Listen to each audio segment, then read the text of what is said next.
नामांकन प्रथ दाखल कलु एडीएम पाखरे आमर मुद्दा रहा बेकारी समस्या दूरीकरण लगी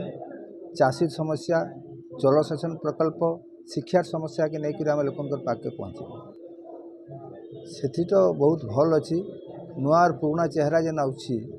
आमे आमर पाखे लोक समर्थन बहुत बढ़ुछन तार संगे संगे आमर संगे आमर जेन प्रिय नेता नरसिंह मिश्र महोदय अच्छन लोकंर पाखे जाऊँ से मैंने कहून बलांगीर जेनता विकास अच्छे लईसिंगा निर्वाचन मंडल भी इथर जदि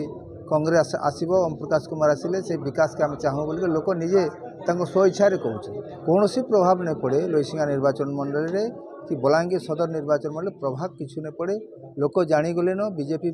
एक बीजेडी बीजेपी एक एवं लोक बुझीगले मैंने किसी विकास नहीं करवा विनाश करुचे।